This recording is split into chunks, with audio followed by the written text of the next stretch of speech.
solutions with business analysis skills, the second course in our series on business analysis fundamentals for project leaders. This course will build on what we discussed in a beginner's guide to business analysis. But first, let's take a moment to remember what we're trying to accomplish with these skills and why. Business analysis is all about identifying threats and opportunities, figuring out when we should do things differently than we have in the past, why we should make a change, and how we should do it. To accomplish this, we develop an understanding of the present state of things and lay out a vision for a desired future state. Once we know where we are and where we want to go, we can begin to determine how to get there. We refer to this process as gap analysis, as we gain a better understanding of the sorts of changes that might need to be made and the sort of benefits that we might be able to unlock through the solutions we propose. That said, there are some important things to keep in mind. Not every situation calls for action. Oftentimes, we might be able to improve on the present state of things, but it would take so much time and money and effort, and just as importantly, impose on us the opportunity cost of not pursuing other potential benefits, that it's not worth pursuing, at least for now. The only way for us to know for sure is through effective business analysis. Business analysts investigate opportunities precisely so we can validate them. Anyone can come up with an idea, but we're the ones who help to prove whether that idea is worth pursuing, and how to do so if it is. In order to identify problems and opportunities, and then investigate what we should do about them, if anything, we need to acquire as much information as we can about both the present state of things and that desirable future that we'd like to travel towards. Some of this information may come from data sources and documentation. In most cases, though, the perspectives, knowledge, and opinions of stakeholders, people who have an impact on or are impacted by the areas of the business we are assessing, will be absolutely vital to our efforts. After all, the people who we expect to benefit from a new product or service, be impacted by its rollout, or take part in its development, are essential to have in mind when defining what that solution might be. To do this, we have to elicit, or draw out through conversation and questions, information that can help us assess the situation and develop solution proposals. This process of eliciting information from stakeholders and data sources, and then distilling it into recommendations, is the core work of effective business analysts. As is typically the case with anything of value, having a plan in place can help us achieve the most and do our best work. But business analysis planning is different from project management planning. Business analysis planning focuses on determining objectives and defining requirements, while project management planning focuses on understanding objectives and fulfilling requirements. Business analysis planning results in a strategy for business analysis activities, including our elicitation efforts, considering alternatives for action, and developing solution proposals. Project management planning integrates plans for business analysis activities into the broader vision of how the solution business analysts propose should be brought into being. Business analysts and project managers regularly work together in scheduling business analysis activities. They should both work to build support for business analysis efforts and explain how they benefit participating stakeholders. After all, a project team is limited by the objectives it's given. If results can be perfectly created but lead to a subpar solution, it's not a failure of project leadership, but a business analysis to blame. Planning business analysis efforts can be useful for the business analyst as well, in that it allows them to think through important questions, have a plan of attack for how to approach analysis work, and be able to convey goals and expectations to others, like the project manager or project sponsor. Speaking of the project manager, business analysis planning certainly benefits them as well. It informs them how analysis should take place and why, and provides the necessary rationale for scheduling, funding, and supporting analysis efforts. It also facilitates scheduling that recognizes analysis activities. This is particularly important in Agile settings where analysis may continue alongside active development, making it important to ensure that the project team isn't tasked with working on objectives that haven't yet been fully scoped out. Finally, the project sponsor and other key leaders benefit as well. They gain useful context on how business analysis efforts are likely to proceed and are empowered to build support and secure the resources necessary for successful analysis. Project sponsors can be vital in securing the valuable time of subject matter experts and busy leaders whose wisdom and perspective are so vital to understanding situations and developing solution proposals. So, in this course, we're going to dive deeper into this planning process, looking at how we can best manage our efforts as analysts and set the stage for success through our preparation. We'll look at techniques for elicitation and learning from stakeholders, ensuring we retrieve as much valuable information as possible from those who have knowledge to share. And we'll look at how we can use models to understand information and convey information to others, both of which are essential to developing smart solutions and in gaining the necessary buy-in from others to make these dreams turn into reality. I'm excited to have you with me on this journey and know that by the end of this course, you'll feel like you're ready to embark on analysis efforts of your own, getting to work on the new ideas and clever solutions that can help improve the lives of your colleagues and customers. Let's jump right in. In thinking about the work that business analysts do and what they are able to actually provide to those that they're working with, we can really break it down into four different categories. First, our needs, those problems or opportunities that motivate action. Business analysts can help to identify what those needs are by talking with stakeholders, by doing research on their own, by understanding organizational priorities, and bringing all of that information together to spot what that next opportunity might be. From here, though, we have to also refine those needs into specific requirements, outlining what should be done in order to either solve those problems or capitalize on those opportunities that we've identified. Solutions are made up from these various requirements and are defined as particular methods of meeting requirements and satisfying needs. Value, of course, is the tangible or intangible worth that's created when these requirements are met through the solutions that we propose and eventually deploy. As you can see, requirements are really the focal point here through which we should consider everything else, and there are a variety of different types of requirements that we may seek to develop as business analysts. There's a hierarchy of requirements that always will be in place regardless of the type of solution that we might be considering. These include business requirements, stakeholder requirements below them, and solution requirements. Let's look at each in more detail. Business requirements at the top of this chain are strategic and broad in nature. They describe why action is being taken. They may apply at an enterprise level, department level, or to a particular initiative that's taking place. It's important for all of the work that we do to be traceable directly back to these sorts of business requirements that exist. Examples of business requirements include increasing top-line revenue by 10% year over year, reducing customer hold times by an average of 3 minutes per call, or introducing a new product that effectively engages with new competition that's emerged on the market. For example, if we develop solution requirements to deploy an AI-driven voice solution that helps us to better triage the support needs of our customers, that ties directly back into reducing customer hold time and to the even broader business requirement of helping to elevate customer satisfaction and reduce the costs that might be associated with that ongoing support.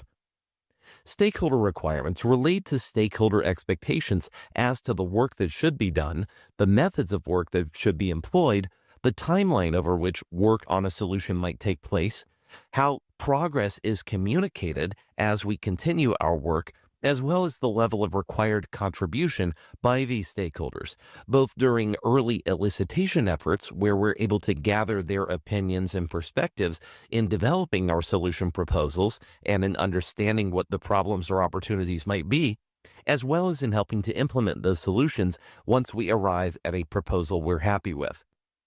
Examples of stakeholder requirements include understanding the priority of which features might be considered most important to each different individual, understanding what their needs might be in terms of deadlines for new functionality to be unlocked that empowers and facilitates their ability to achieve business objectives for us as well.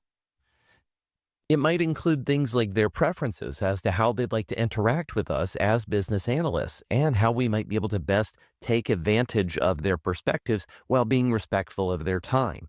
Here, for example, we might seek to minimize the number of focus groups that are used. It also involves understanding what the sentiment of our individual stakeholders might be, such as not believing that they have very much time to contribute, and helping to tailor and craft our message so that they understand what's in it for them and how their contribution can be valuable to what it is that we're seeking to achieve, not just to us, but to them as well. Solution requirements indicate how solutions should be developed and deployed. This further restricts how business requirements may be acceptably met, and it can include both functional and non-functional requirements. Functional requirements include those such as accurately routing 15,000 packages per hour within an online retailer's warehouse and distribution facility, or being able to generate price quotes within 10 seconds if we're building a new type of insurance platform for our customers. Here we have quantitative things that are directly related to what the product, service, or other sort of development we're working on should actually accomplish. Non-functional requirements, on the other hand, describe the qualities by which these functional requirements should be met. For example, we might want to have 5 nines of uptime for our final deployed solution, but that doesn't necessarily describe what the solution itself actually accomplishes, rather that the solution itself can be reliable within these parameters. Similarly, being able to operate within a wide range of temperatures would be another example of not telling us what it does, but how and when it can actually do it. Transition requirements are the final type that we need to consider. These requirements are ones that apply while moving from our present state to that desired future state. Transition requirements, unlike others, are temporary in nature. This doesn't mean that they're any less important, but it does mean that they are most important only at certain times during the work that we're undertaking. For example, we may have a requirement that old and new ticketing platforms must operate in tandem until a trial period is completed if we're working with a client to build out a new front end for an airline. Provisional results from newly automated systems might need to be verified by staff for a period of time to ensure that there aren't any aberrations or unexpected variances in what we're seeing versus what might have been a reliable but manual process in the past. Finally, high engagement customers being invited to take part in a beta preview could give us an excellent opportunity to capture additional sentiment and feedback, as well as to understand where there might be any pitfalls in the solution that we've developed so far that we hadn't previously contemplated. By following these sorts of transition requirements and ensuring that we handle that motion from present to future as smoothly as possible, we're able to help elevate our ability to meet our business requirements through the solutions that we define and deploy. In order to be effective as business analysts, it's critical for us to understand how our organization works and therefore how we can best navigate those inner workings in order to find the information we need and tailor our solution proposals to match what the organization is most readily able to utilize. Effective analysis, therefore, takes place within the context of the organization's rules, structure, and obligations.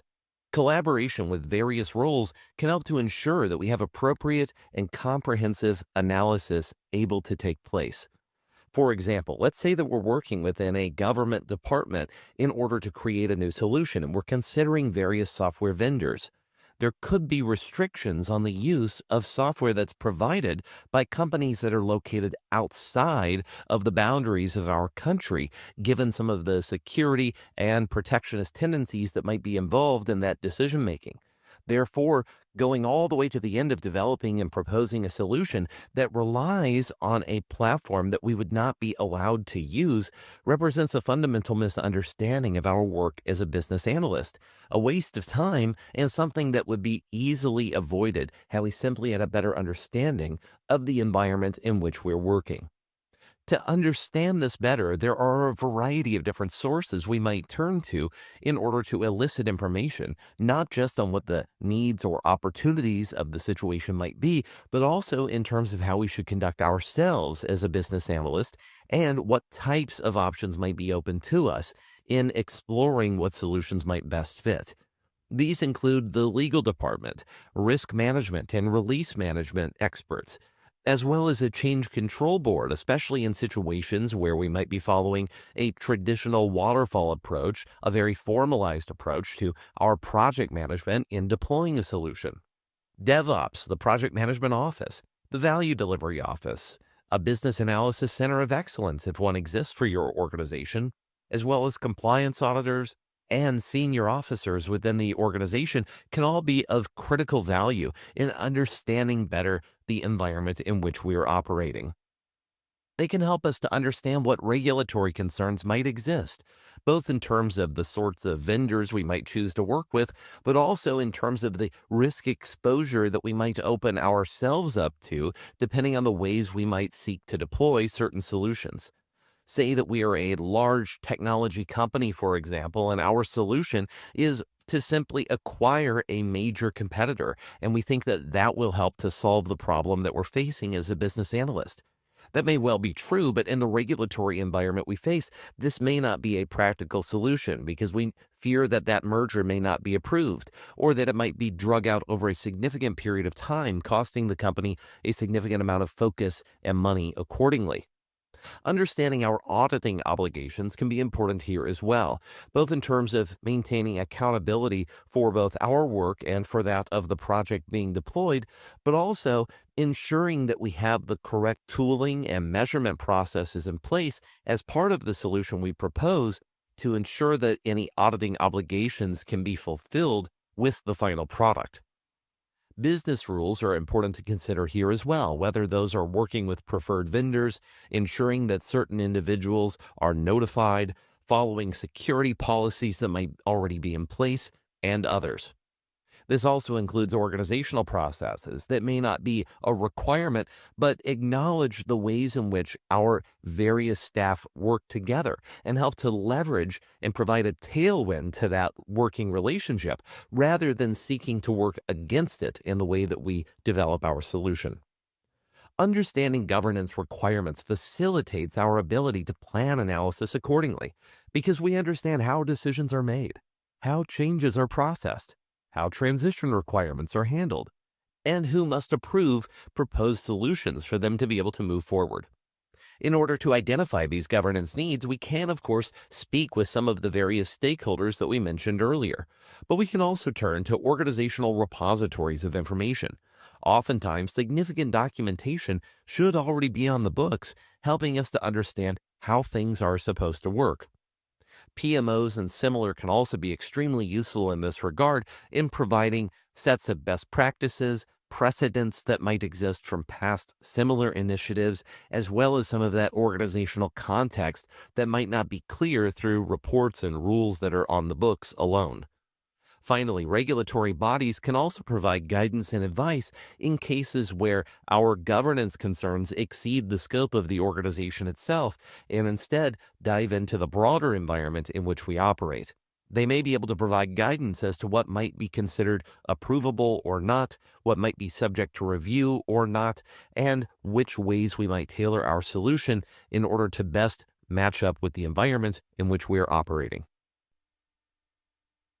As we gain a better understanding of the environment in which we are operating and any of the governance constraints that we need to keep in mind, we can turn our attention to this most important component of business analysis, which is eliciting information from those stakeholders who know best, whose perspective can help to drive forward our understanding of both the problems and opportunities we face, as well as how we can best capitalize upon those opportunities. To do this, though, we need to understand quite simply who is best to speak with and about what. Onion diagrams are one of the many techniques that we can use in order to better understand the landscape of stakeholders that we might need to work with. This includes those who are directly involved in the actual work of the project and who will have a direct impact on both what we implement as well as on what impacts it has once that work is complete. From here, we also include those who may be directly affected by the work that we do. These are also obviously essential stakeholders to keep in mind. Think of the users who might be taking advantage of the new product or service that we might develop and so forth. We should consider those who are indirectly involved as well. For example, let's say that we are developing a new tool set for our fulfillment center at an online retailer. Those who are most directly affected might be those who do the pick and pack work of actually finding products and fulfilling those to our customers. But those who work in marketing and customer support might be indirectly involved here as well because they might be impacted downstream of that work that's directly taking place. There are also those who are externally affected by this work that is taking place as well. Extending the same example, our customers of that online retailer would be an example of those who might be externally affected. They might not even have knowledge that a new tool set is being rolled out for the fulfillment center, but they might notice if their products arrive more quickly or slowly than they used to, or if they're receiving the right or wrong packages in the mail based on what they've ordered. Job analysis is another technique that we can use in addition to onion diagrams to understand who we might wish to speak with, in what order, and regarding which topics. Job analysis helps to identify responsibilities and qualifications for specific roles within the organization. This results in a job description that's appropriate for hiring and candidate review purposes as well. And it can be helpful to analysts who are learning about roles involved or impacted by existing or proposed workflows. It helps to establish an objective source for information on existing or proposed roles that should exist. This is particularly critical if the solution proposal that we're developing might involve new types of positions or functions within the organization. Understanding precisely what those individuals or those roles rather should help to fulfill is essential to helping to justify the value of bringing those new individuals on board. In addition to those job descriptions that we may write up ourselves as part of those solution proposals, reviewing those that already exist within the organization can help us identify not just who we might wish to speak with, but also where there might be misalignments between what the organization believes a position might undertake and the lived experience of those currently fulfilling those roles might be. For example, we might run across a position summary for a business analyst that includes various key responsibilities such as data analysis and reporting, market and consumer insights, process improvements, and strategic planning support, along with technology integration that might need to take place. All of this is useful information to better understand the sort of roles and responsibilities that such a position might need to fulfill. Additional qualifications might be included here as well, such as those that are education related, those that are experience related, and those that tie into specific skills that that position must have in order to be successfully executed. This sort of job analysis is helpful in validating and assessing job descriptions and helps analysts to find areas of overlap or conflict that might exist, spot opportunities to gain efficiencies, as well as to identify stakeholders for analysis efforts to take place. In addition to job analysis, persona analysis can be useful as well for analyzing roles or use cases at a more aggregate level. Personas may help to represent groups of stakeholders or users who lack direct influence on the proposal that we're considering, but may be impacted by our work, or may eventually be the customers or users for the solution that we propose. Personas are both descriptive and behavioral in nature, helping us to understand this archetype and the sort of things that might unify as a group the individuals that we're seeking to describe, but also how they might feel about the product or solution that we are seeking to implement and how they might approach it accordingly. For example, a good persona to keep in mind if we are working in a financial services company might be our users. Let's say that we have recently rolled out a new platform that ceased to function. It was a terrible rollout and deprived our customers of the ability to see their account balances and make simple transactions for a period of several weeks while we worked out all of the bugs. Obviously, this would have a significant reputational hit for the organization, but just as importantly, it would probably leave our customers suspicious of additional platform updates and new features being rolled out in the future, given that we've violated their trust previously, and now we're having to work to restore that fundamental relationship before we can continue to add value for them. Understanding not just what they're looking for, but also what their position and affinity toward the organization might be at the moment can be very valuable indeed. Some of the other persona traits that we might seek to capture include the level of technical acumen for these cohorts of users or other types of individuals, what their usage preferences might be, what sort of preferred work methods might exist that we think that these groups would prefer to follow, such that we can tailor our solution accordingly, as well as any specific requirements that might be in place that help us to better satisfy the needs and desires of these groups. Here's an example of a persona in action, where we are attributing a name that we have given to this persona in order to better help personalize who this individual might be as a stand-in for a variety of different order fulfillment associates within our online retail fulfillment operation. Josh has used the existing system in place for many years, but he dislikes running back and forth between orders. He prefers to scan in orders as a batch rather than item by item as he has to run around the warehouse looking for each thing.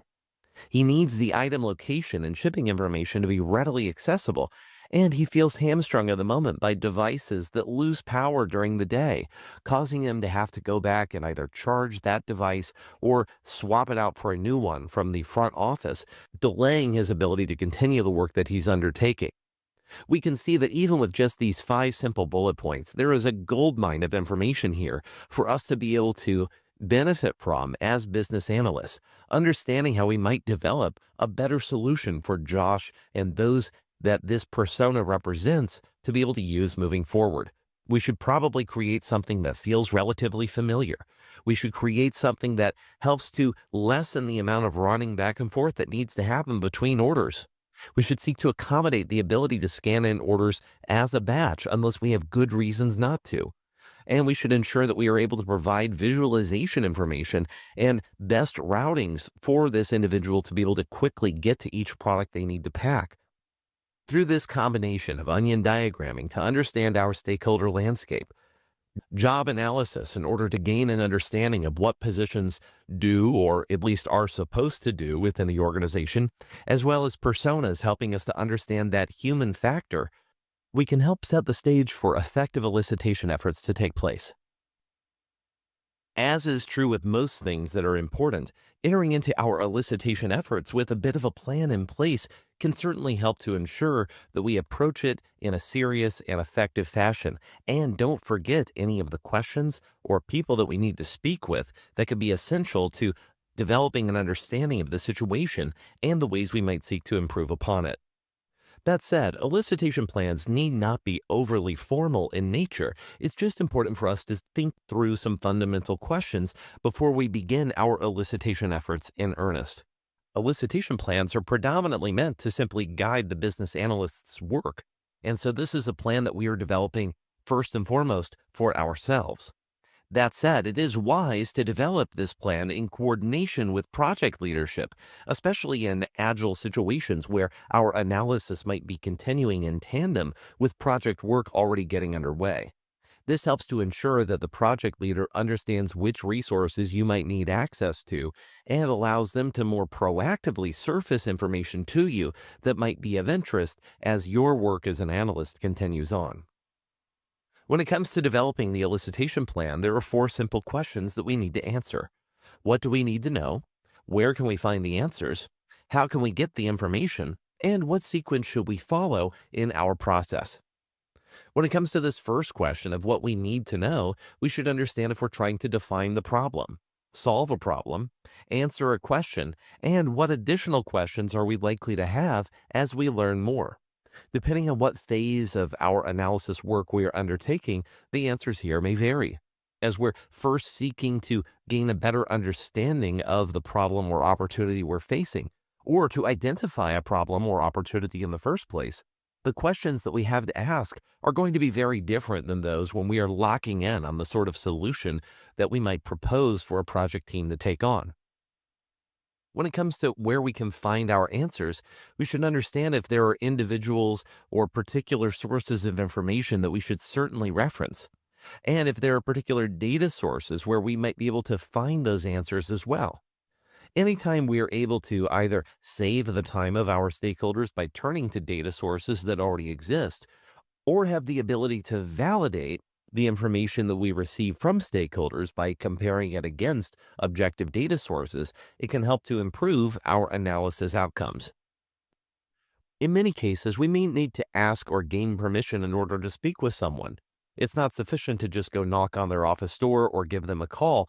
If they're members of a project team or department and might be quite busy in nature, as many of the most valuable subject matter experts may be, it's important for us to ensure that we're respectful of their time and follow any processes such as speaking with their functional managers and so forth that might help to ensure that we're able to gain access to those resources in a beneficial manner. We should also understand what method or methods are best for obtaining this necessary information. In some cases, simply trading some emails back and forth might be fine.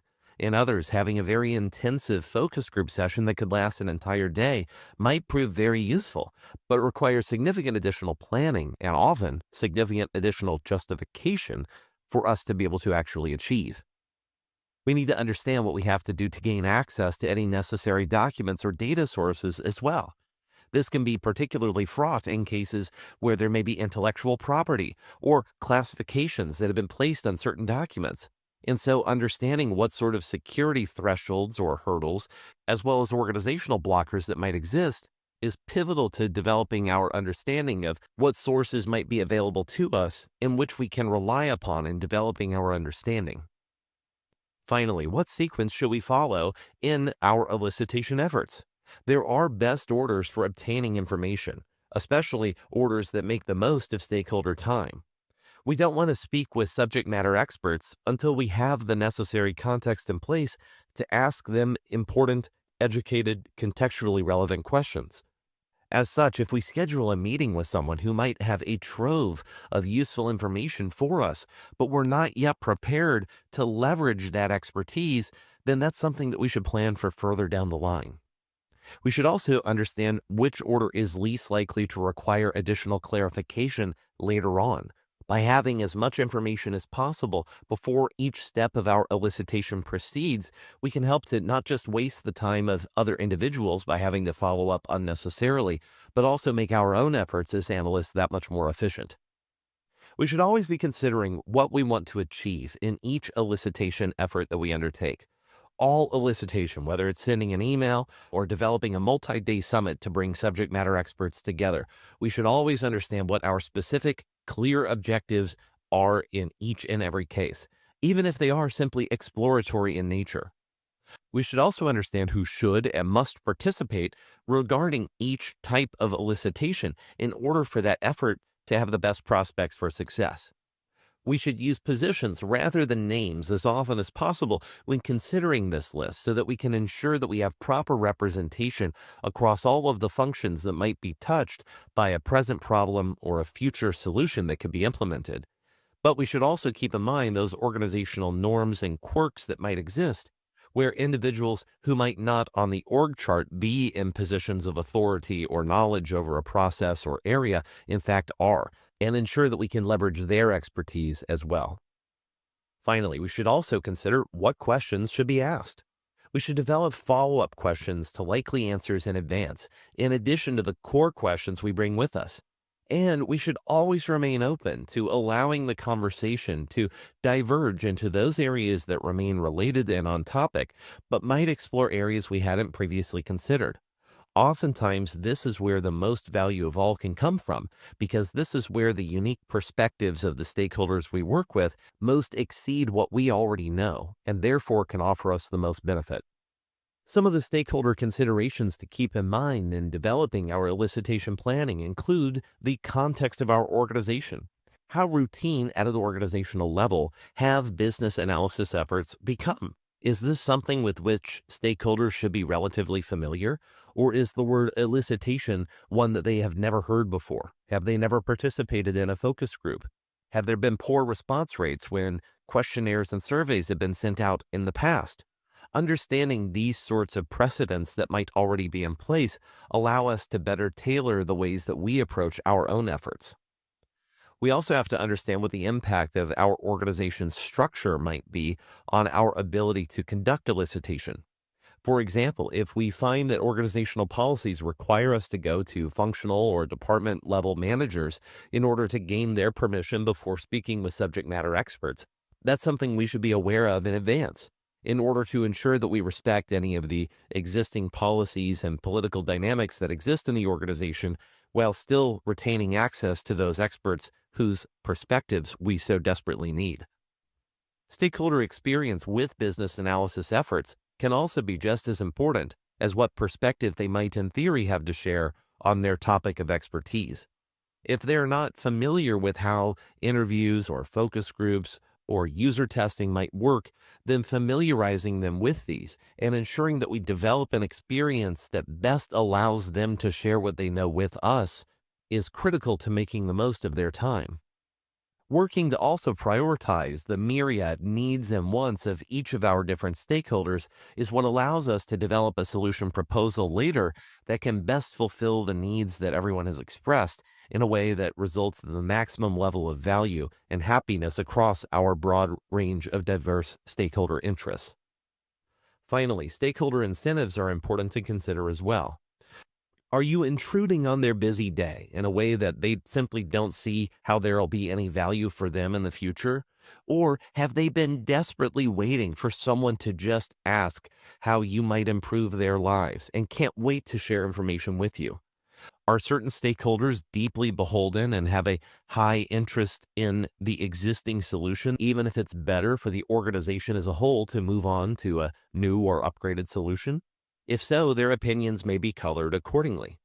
Understanding these sorts of incentives and context can help us both in shaping our elicitation efforts as well as in understanding the sort of feedback and responses we may receive, especially where there might be some friction or disagreement between different types of stakeholder cohorts. Let's take a look at a simple example of the sort of plan we might put in place for how we can learn how customers may be impacted by a new system and agree to a plan of action. We might identify that a variety of different stakeholders across the organizational structure can be quite useful in developing our solution proposal. So we want to include not just the head of customer experience, but also the customer service platform director who might have a more keen understanding of the specific needs of his team, the development team leader who's going to actually be in charge of implementation, as well as at least two of the customer experience associates who might use the system on a day-to-day basis. This is a great variety of perspectives that can help us to understand everything from those driving business requirements down to the functional and non-functional requirements that are so important to ensure that we actually meet those business needs. Some of the questions that we might seek to ask or encounter as part of this process include if there will be any downtime for customers while switching out systems, which would infer the need for various transition requirements to be defined as well, whether any changes might take place to the customer's interface, and how we might define these changes between major and minor in nature, which might be unlikely to go noticed by users but provide value to us in some capacity, and understand why these changes should be implemented within the new platform. We should also consider how other aspects of the customer experience might be adapted in order to accommodate the new platform being deployed. We can learn a lot from working through these kinds of questions with the sort of participants that we have in mind here. However, the sequence in which we go about the efforts related here should be considered as well. We may have many different questions and different sources of information, such as how the feature sets differ between the old and the new platform, knowing that we need to go to the technical team and platform documentation to answer that, and that we'll do so through interviews and document analysis. We might also need to know what new equipment will be needed and how its deployment might proceed. Again, the technical team might be useful along with the administrative team, and a meeting could be useful for this. We might need to consider what training staff might need in order to be ready to use the new platform. Here, bringing together both tech and admin as well as the user group could be quite useful, and an interview or focus group setting or some combination thereof might be the best approach.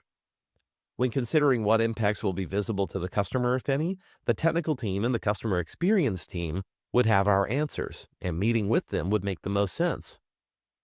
Finally, when it comes to what communication should be handled as part of the transition, the customer experience team and the marketing team could provide some great insight here as to how to inform our users.